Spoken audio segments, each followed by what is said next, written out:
buenos días a todos, a los presentes y a los que nos siguen en streaming. Y decir, bueno, la satisfacción y felicidad que siento hoy de estar aquí en Almería, en este salón que conozco por las actividades que, siendo parte del grupo de investigación de estudios del tiempo presente, hemos organizado aquí, es decir poco. Realmente encontrarme en esta ciudad con amigos es un elemento de felicidad. Así que hacer muchísimas gracias, Nicolás, muchísimas gracias por invitarme a participar en esta jornada en un tema que me parece muy interesante y de enorme actualidad. Yo voy a intentar encuadrar lo que es la desinformación dentro de un concepto mucho más amplio, que es el de la guerra híbrida. Y ya metemos una palabra que a veces causa rechazo, como es el de la guerra.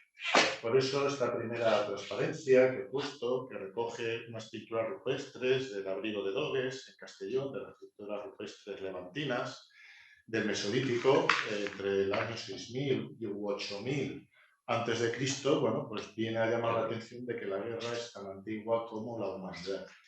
Y es cierto que en España, en el ámbito universitario, ha habido un rechazo a los estudios de polemología, porque somos herederos de una historia, pero la guerra está presente con el hombre pues, desde sus orígenes. Y por lo tanto hay que evitar cierto adanismo a la hora de analizar el fenómeno de la guerra y lo que la tecnología va implicando en toda ella, porque muchas veces encontramos referencias antiguas en que básicamente el espíritu de la guerra no ha cambiado, porque implica a dos elementos que son permanentes en el tiempo, como es el ser humano y el terreno.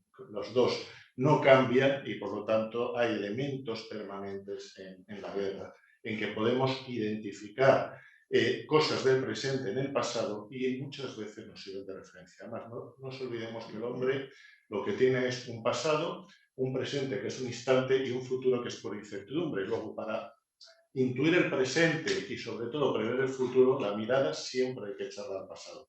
Por eso soy un defensor de la historia y concretamente en mi ámbito de la historia militar, que procuro, bueno, pues infiltrarla en todos los contenidos de mis alumnos del curso de Estado Mayor, del curso de Generales, de los cursos de alta gestión que se desarrollan en la Escuela Superior de las Fuerzas Armadas.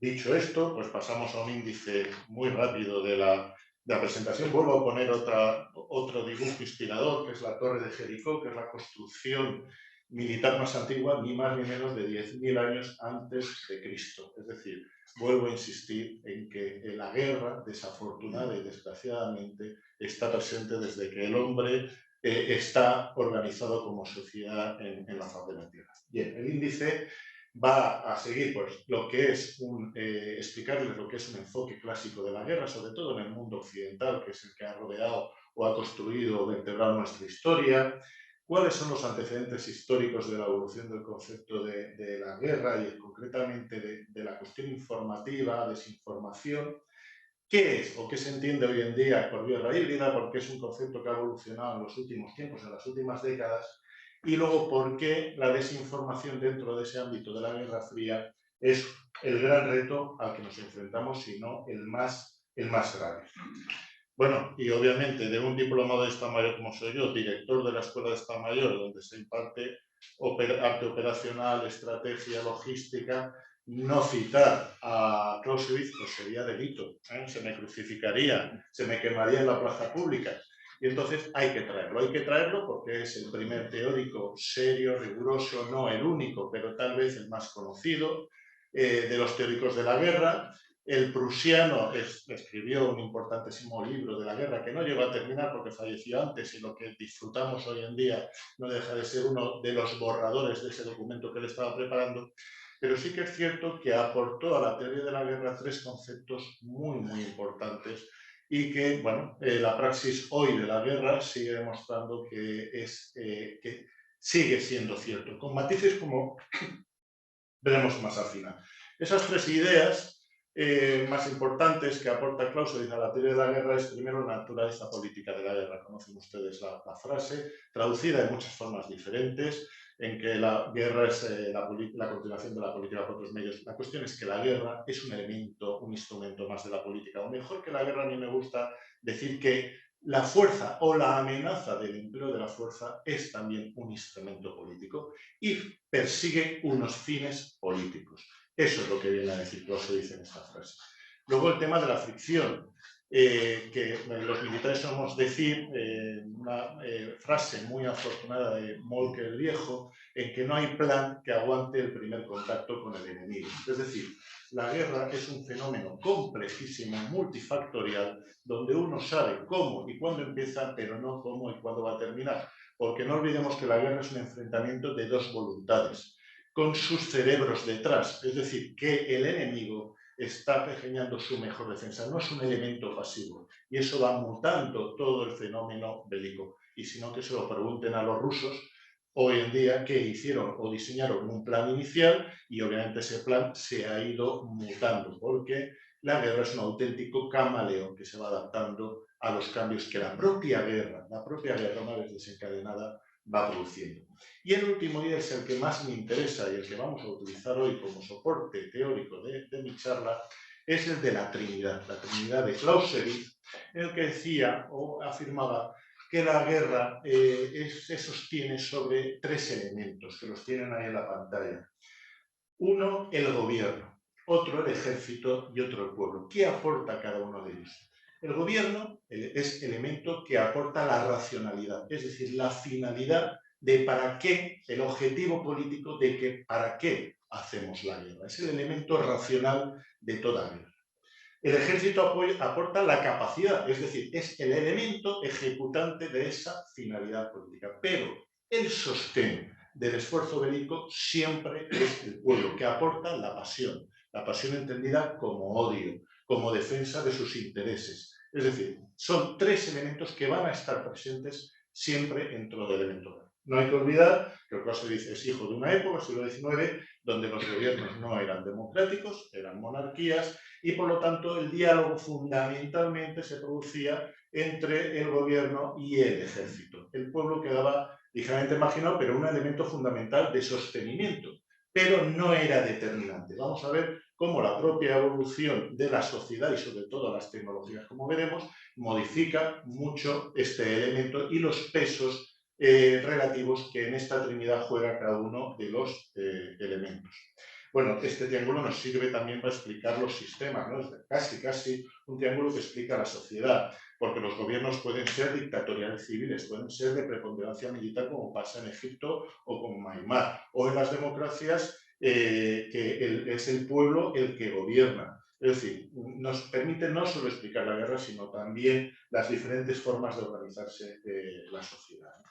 Bueno, ¿cuál ha sido la visión clásica de la guerra en la época de Clausewitz y anterior? Bueno, pues que la guerra, efectivamente, había un gobierno que marcaba esa finalidad política, había un pueblo que la sostenía por la pasión, bien la defensa, por miedo, por interés, y luego el ejército. Y la guerra se reducía normalmente a un choque entre ejércitos, porque se consideraba que al fin y al cabo, como era un enfrentamiento de voluntades, esa voluntad, si el ejército era derrotado, quedaba doblegado y por lo tanto se conseguían los objetivos políticos. Era el ejército la defensa de ese gobierno y esa sociedad frente a las voluntades agresivas del oponente o del adversario.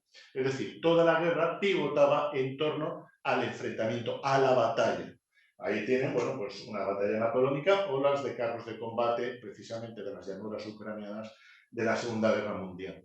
Y esa ha sido la visión clásica de la guerra, sobre todo en la sociedad occidental y fundamentalmente en los militares, donde todo se centraba en la capacidad, en esa capacidad militar y en que si un ejército era derrotado, obviamente había un entendimiento de que se había obtenido la victoria y se podía imponer la voluntad.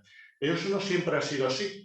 Tal vez la primera ruptura al mundo de esta realidad es la Guerra de Independencia Española. Es decir, Napoleón ocupa, el ejército español es desarticulado y derrotado y, sin embargo, la voluntad del pueblo no es doblegada por Napoleón y surge por primera vez pues, un movimiento guerrillero, un movimiento insurgente que se rebela contra ese poder militar y se convierte, bueno, en el cambio de rumbo de 180 grados de los éxitos de Napoleón en toda Europa, en el que en España, al romperse esa trinidad, ese confiar en la batalla decisiva como un elemento para someter a mi voluntad al adversario, se rompe y cambia el carácter de la guerra. Y aquí es donde puede surgir el primer concepto de guerra híbrida, es decir, la combinación de una guerra regular y una guerra irregular como la de guerrillas, que fuimos los españoles quienes aportamos este vocablo al universo del ámbito de la guerra, de los enfrentamientos armados.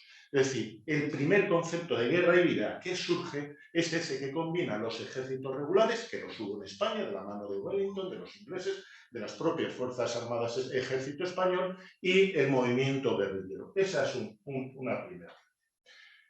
Pero empieza en el siglo XIX y especialmente en el XX a cambiar el centro de gravedad, es decir, ya en España vemos que un movimiento popular es capaz de impedir que la voluntad del vencedor se imponga y, oye, ¿por qué no vamos a evitar el enfrentamiento armado? Especialmente cuando el adversario es militarmente muy potente. Voy a intentar saltarme la trinchera, saltarme la batalla decisiva y voy a ir directamente al pueblo. Y eso lo entiende perfectamente pues, los que pueden considerarse los mejores intérpretes de Clausewitz, que fueron bueno, pues los padres de las guerras revolucionarias, como fueron Lenin y Mao. Ahí tienen en pantalla dos frases importantes de Lenin: la guerra es política y debe utilizar todos los instrumentos de la política, es decir, ya las Fuerzas Armadas quedan a un margen y va a emplear todos los elementos de la política, y entre los elementos de la política está la propaganda utilizada de una forma masiva. Y Mao, por supuesto, la guerra gira en torno al apoyo y el control del pueblo, y es donde se ganan los conflictos, no en el enfrentamiento bélico. El enfrentamiento bélico pasa, no voy a decir un segundo plano, pero es un elemento complementario de una guerra entendida con un concepto global.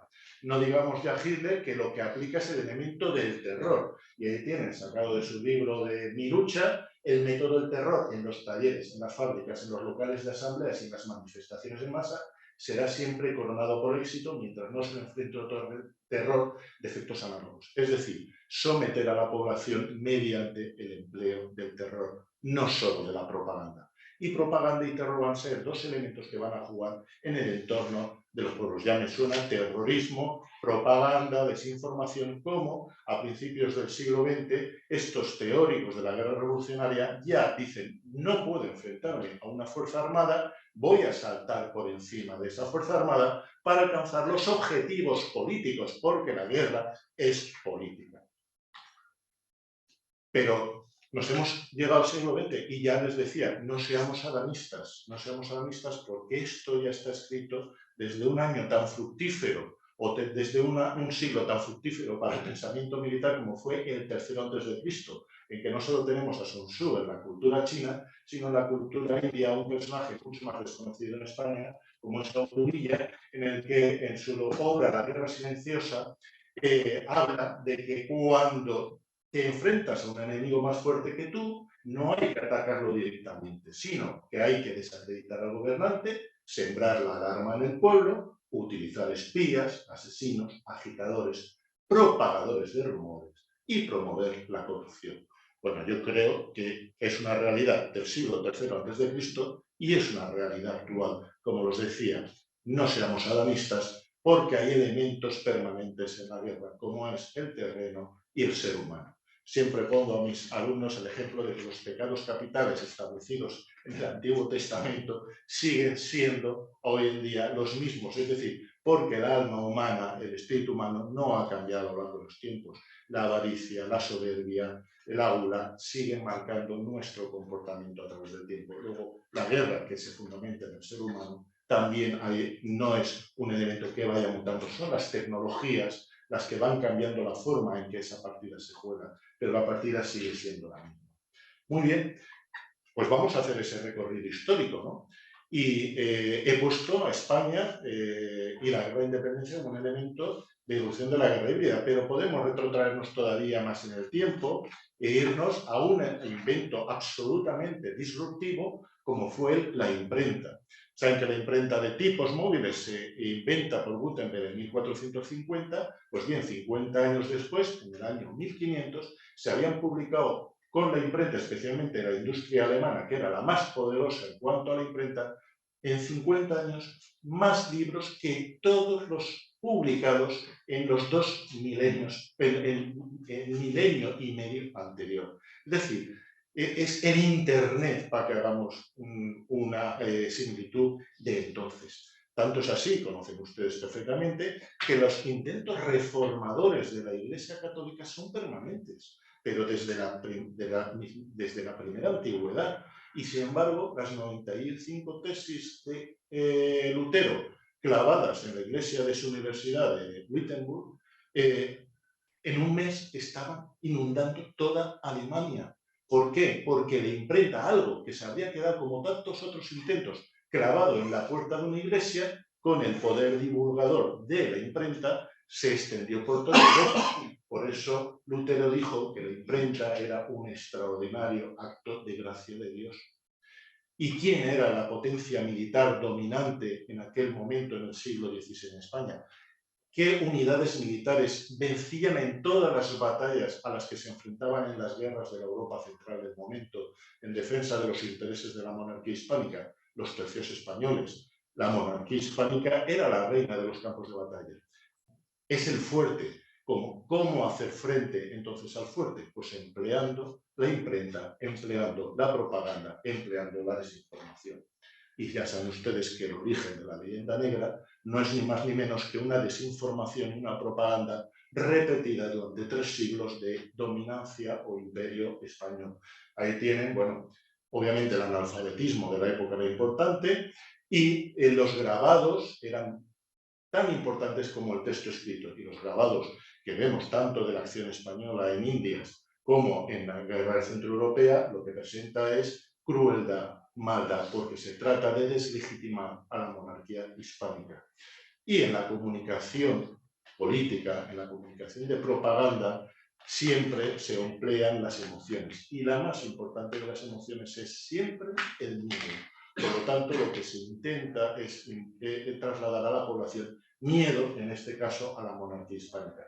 Vean ahí por las atrocidades enormes, si a eso le suman no solo la cuestión de la independencia o la guerra civil de los Países Bajos, que no deja de ser una guerra civil, le añade la Inquisición porque se oponía a la extensión del protestantismo, del luteralismo, a la monarquía hispánica como defensa de la religión católica y por lo tanto del papado que estaba sometido a discusión, y no digamos ya el temblor de piernas de la monarquía inglesa y especialmente la francesa ante el poder, especialmente a partir de la Unión Ibérica con Portugal, de todo el comercio mundial, pues no es casual que ante la incapacidad de defender, de vencer por las armas, se venciera en lo que se ha denominado la primera guerra de papel. Es decir, ya España fue sujeto de una campaña de desinformación y de propaganda enorme con un elemento, un invento disruptivo como fue la imprenta. Seguimos avanzando. Y a la imprenta se suma, a finales del XIX y especialmente del XX, bueno, pues el triunfo de la alfabetización, es decir, del acceso a la cultura. Y empieza la época dorada de la prensa.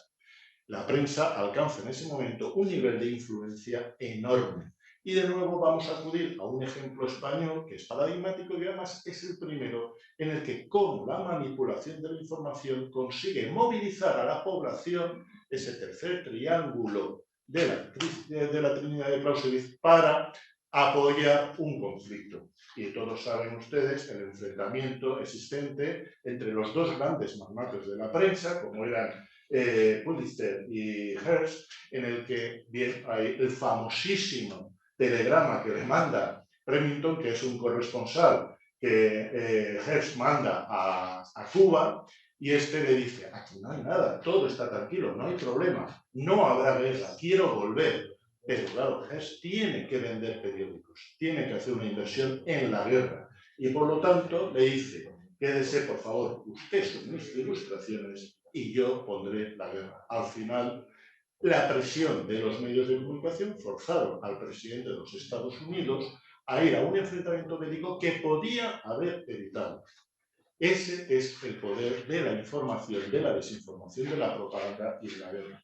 Bueno, aquí tienen algunos de los portadas de los periódicos como lo que se usó como elemento de querella, que fue la implosión del carbón de la bodega del buque de guerra Maine, en que obviamente, manipulado adecuadamente y con todo el calentamiento anterior sobre crímenes de guerra, campos de concentración, la política de Weyler, etcétera, etcétera, habían ido preparando a la población para llevar a la guerra. Y mientras tanto, los dos magnates enriqueciéndose en este caso con la venta de periódicos y llevando a una situación. De nuevo, como digo, España,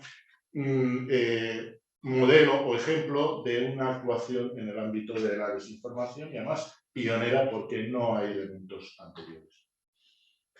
Primera Guerra Mundial, ya hay estudios, las ciencias avanzan, que es una barbaridad, y en aquella época pues la psicología social ha avanzado, la teoría de la comunicación ha avanzado y por lo tanto, obviamente con la imprenta, con la prensa y con todo lo que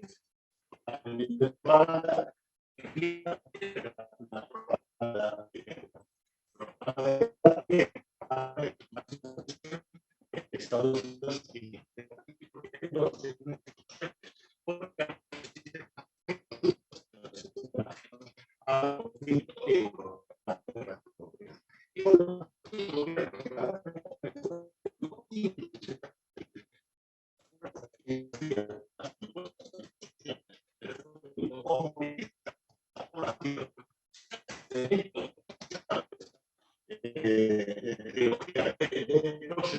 o es inviable el esfuerzo bélico. Ahí, bueno, los famosísimos carteles de propaganda en que apelan personalmente al pueblo, al individuo, a la implicación. Y, por supuesto, la famosísima atrocity propaganda o propaganda del miedo, en el que se dibuja a una Alemania atroz.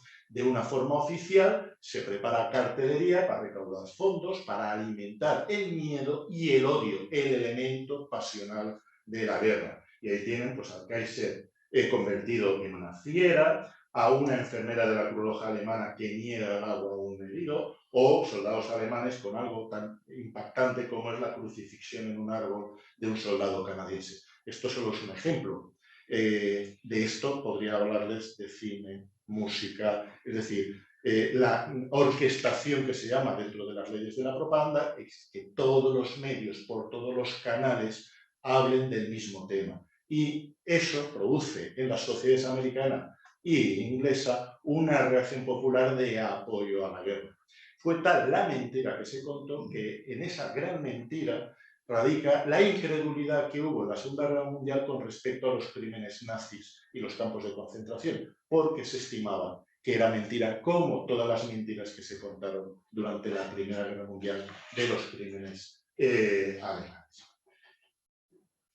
Otra forma que surge entre la Primera y la Segunda Guerra Mundial de, no lo olviden, saltarme el enfrentamiento de las trincheras que produjeron millones de muertos en la Primera Guerra Mundial, como evito el enfrentamiento directo, el choque clásico entre ejércitos para llegar a la población. Surge la aviación y, por lo tanto, los teóricos del bombardeo estratégico. Yo quiero doblegar a la población y, además, impedir la alimentación de la guerra mediante el tejido industrial. Y surgen teóricos, especialmente Lidenhall, con sus teorías de la estrategia de aproximación indirecta, es decir, de buscar las vulnerabilidades del enemigo y evitar el enfrentamiento directo, la batalla decisiva. La batalla decisiva, que es el concepto clásico de guerra. Giulio Douhet, que es un aviador italiano, que en 1921 escribe el libro El dominio del aire y es el gran primer teórico de que con ese invento que acaba de llegar al escenario de guerra, que es la aviación, se pueden evitar perfectamente los enfrentamientos de las unidades terrestres porque bombardeando las infraestructuras, las industrias y a la población, doblegamos al gobierno para que interrumpa la guerra. Obviamente eso llevado al extremo por Arthur Harris, mariscal inglés del ejército del aire, o Trenchard y Mitchell del ejército de Estados Unidos y los conocidos bombardeos de alfombra, en el que la foto que tienen en pantalla es Dresde, que quedó arrasada total y absolutamente. Es decir, voy a evitar el enfrentamiento directo y voy a ir directamente a buscar la vulnerabilidad psicológica de la población para que la población fuerce al gobierno a declarar la paz. Es otra forma, no de papel, no de información, sino directamente mediante la acción directa, pero, les recuerdo, puenteando todo el enfrentamiento bélico de primera línea de frente. Termina la Segunda Guerra Mundial y nos encontramos con que al periódico, a la prensa, se añaden medios tan poderosos como es la televisión, la radio y el cine y Hollywood en la historia de una narrativa. Guerra Fría, digan ustedes quién venció desde el punto de vista de la comunicación, si Hollywood o las glorias del régimen soviético. Obviamente el mundo ambicionaba un estilo de vida americano, que era Hollywood el gran vendedor de esa historia, de esa narrativa. No digamos la influencia de la radio, ahí tiene la famosa Guerra de los Mundos, y que toda la población, o una parte muy importante de la población, una recreación o una historia contada por radio, llegó a generar una fake, ¿no? Todo un país creyendo que estaba siendo invadido por extraterrestres. Y la influencia de televisión, ahí tienen el ejemplo paradigmático, es la guerra de Vietnam, como una guerra ganada en el frente por los militares, se pierde en retaguardia con la población, porque los medios de comunicación, en una política de comunicación mal manejada, llega a la retaguardia y ese sostén del pueblo, que es fundamental y cada vez más, sobre todo en las sociedades democráticas, que es de lo que vamos a hablar ahora, supone, obviamente, la caída del gobierno o los cambios de políticas. Y para complicarlo todo más tecnológicamente, pues llega a finales del siglo pasado, principios de este, Internet, las redes sociales y los teléfonos móviles, en el que lo más importante es que desaparece la intermediación. Porque en esos medios de prensa, radio y televisión hay una intermediación, hay una acción del gobierno. El gobierno puede dirigir la información y puede evitar la información del enemigo. Pero con las redes sociales, con los teléfonos móviles, donde la intermediación desaparece, la intermediación que ha desaparecido en la música, en los viajes, en la educación. Yo puedo ahora recibir información, por ejemplo, con esta conferencia el día que esté grabada, sin necesidad de la presencialidad, sin necesidad de la universidad y del intermediario. Bueno, esto ha revolucionado total y absolutamente, ¿no? La prensa ha tenido normalmente una misión jerarquizadora y selectiva de la información que se proporcionaba, que era muy buena para el funcionamiento de los regímenes democráticos. Eso ha desaparecido y, por lo tanto, se crea un espacio de caos que obviamente es aprovechado cuando hay una intencionalidad ya evitados los filtros de llegar directamente a la población, que es de lo que se trata, de puentear todos los mecanismos de defensa e incidir directamente en la población. Y aquí es donde surge el concepto de guerra híbrida. Ya les he hablado que la guerra híbrida, en el ámbito de la defensa, de lo militar, se consideraba que era una mezcla entre lo irregular y lo regular. A ello se unió a finales del siglo pasado el terrorismo como un tercer elemento. Guerra irregular, medios convencionales y el terrorismo. Pero ello, con el aporte de la tecnología y la concepción de la guerra como un elemento político completo, se ha complicado. Y hoy llamamos a guerra híbrida a una combinación de instrumentos militares y no militares que buscan el shock de una sociedad. Y el peso que ponga en cada uno de ellos marcará el tipo de guerra al que nos enfrentamos. Pero ahí tienen algunos elementos, no todos, ¿no? Guerra irregular, terrorismo y guerra convencional, que han sido los habituales de la guerra híbrida, pero ahora también la economía, lo estamos viendo, la diplomacia, el uso de la ley y, como elemento fundamental y que da carácter a la guerra híbrida, y es el más importante, y por eso es motivo de estas conferencias, el de la desinformación. Y no lo olvidemos, el objetivo preferente de la guerra híbrida es la población. Los ejércitos quedan al margen. El objetivo es directamente la población. Por eso el uso preferente de información y desinformación y la dificultad de combatirlo, porque no podemos atribuir a las fuentes. Es decir, ¿quién es el que está detrás? No es tan difícil, no es fácil de averiguar. Y aquí tienen de nuevo una reinterpretación de la Trinidad de Clausewitz en el entorno de la guerra híbrida. El gobierno sigue marcando las finalidades políticas del enfrentamiento bélico, pero la capacidad ya no solo es el ejército. Aparece el ciberespacio, aparecen los servicios públicos, aparecen las infraestructuras, los recursos del país, la economía, es decir, la capacidad es no el ejército, sino el conjunto de todos los elementos de la sociedad del Estado. Y en la parte del pueblo está el pueblo, pero es que aparece la manipulación, la desinformación, el terrorismo, con una accesibilidad que antaño no se producía. Si la imprenta fue disruptiva, si la prensa, la radio y televisión fue disruptiva, la enorme capacidad que tienen las redes sociales, los teléfonos móviles y Internet para alcanzar directamente a la población saltándose todos los filtros es tremenda. ¿Y dónde está el problema? El problema está fundamentalmente en los regímenes democráticos. Porque si normalmente hablábamos de formas sociales, formas de gobierno, en una dictadura el gobierno es fuerte siempre que controle a la población, en las democracias son las poblaciones fuertes las que controlan el gobierno.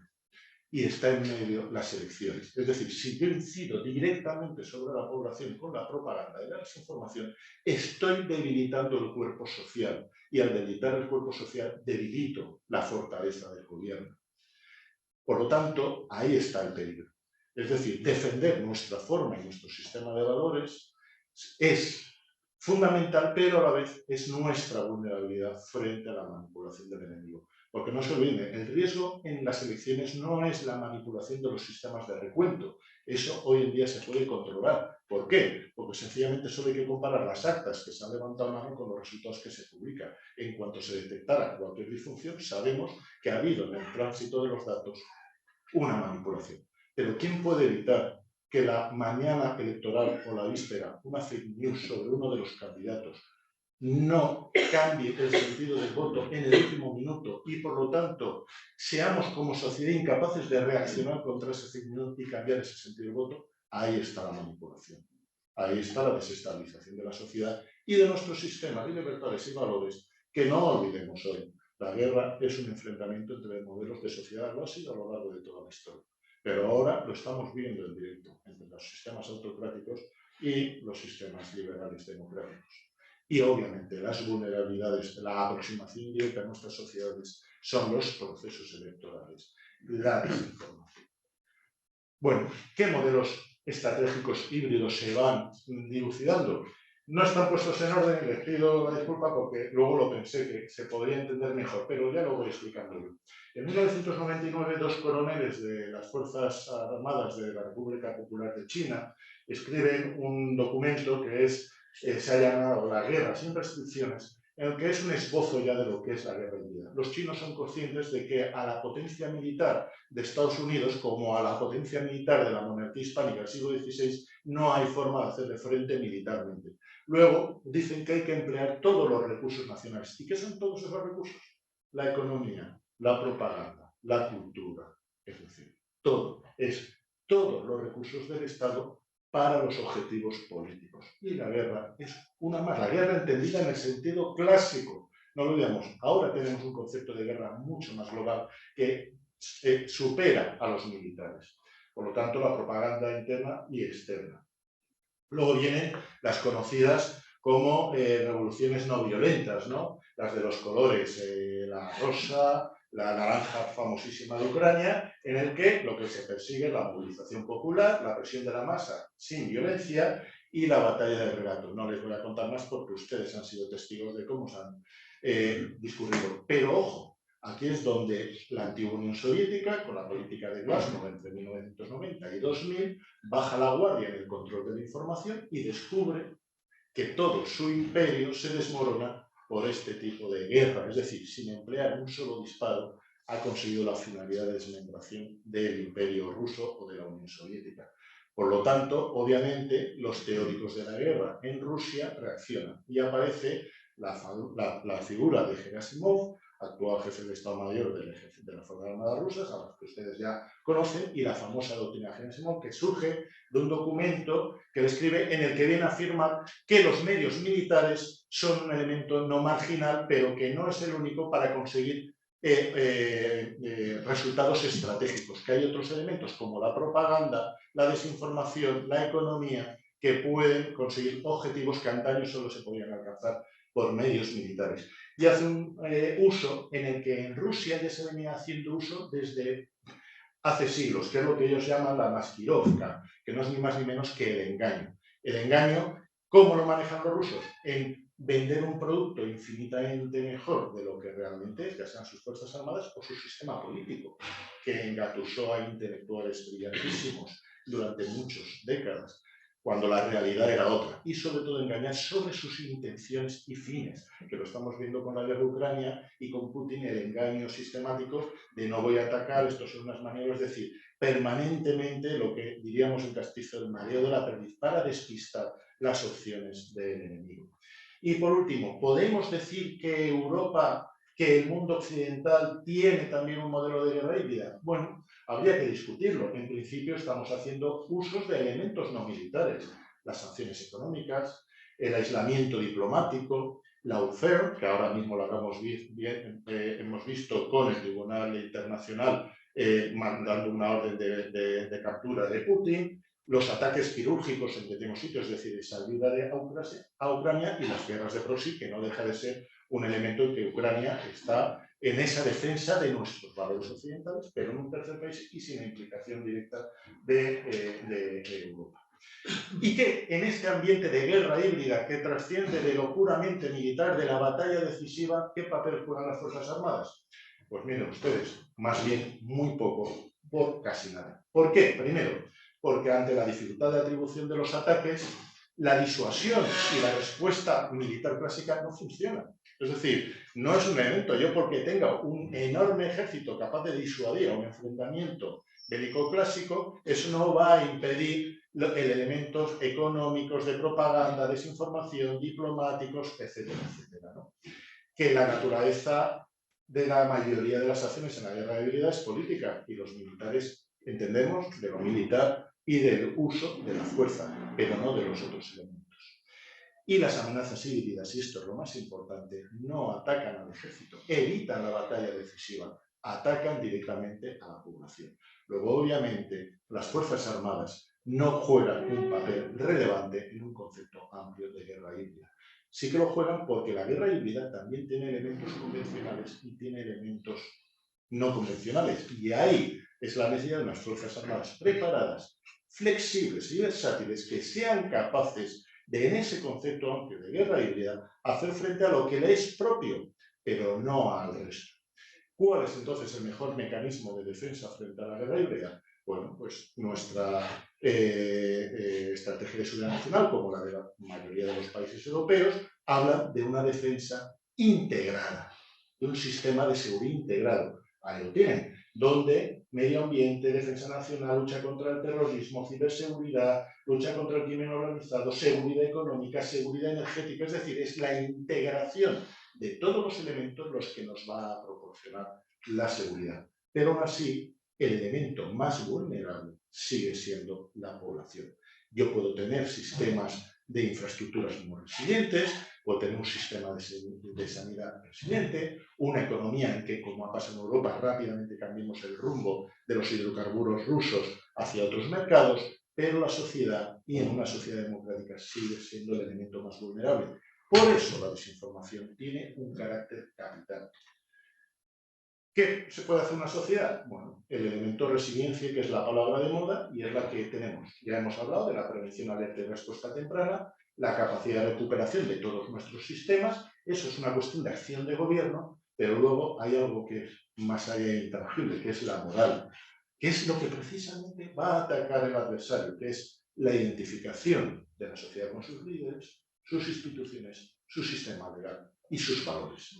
Si una sociedad no se hace fuerte en torno a estos elementos, es vulnerable, porque ahí es donde va a ir el ataque enemigo. Y creo que lo estamos viendo, lo que pasa en nuestras sociedades. La polarización, cómo el adversario ataca el relativismo, la falta de valores, la posmodernidad, todas las fisuras, todas las cuestiones étnicas, todo lo que sea elementos de fractura, la desinformación va a ir atacando eso precisamente para socavar la moral de la población. Y con respecto a la desinformación, aunque luego se nos hablará desde el momento legal y desde el ámbito de la Unión Europea, bueno, las armas que hay con la desinformación, que insisto, es el enemigo principal, es promocionar la alfabetización mediática. Esto es promocionar y entra dentro de la estrategia de la Unión Europea de lucha contra la desinformación, El fomento de la transparencia y el acceso a la información es fundamental. La falta de transparencia es lugar abonado para la desinformación. Lo vivimos en la pandemia, la ignorancia de la enfermedad, la ignorancia de cómo se combatía fue un escenario abonado para que surgiera la desinformación. Frente a la falta de información veraz y transparente, la desinformación. El fomento de periodismo de calidad y proteger la libertad de prensa, la verificación de la información, por eso son importantes las agencias de verificación de información, que esta tarde en la conferencia, las acciones legales, que se nos hablará, y por supuesto, hoy en un mundo global, las respuestas nacionales sirven más bien de poco. Solo la cooperación internacional puede servir para hacer frente a la desinformación. Y con esto termino. Creo que estoy en hora y confío pues haber enmarcado el problema de desinformación dentro de un ámbito mucho más global que es el de la guerra híbrida. Muchas gracias.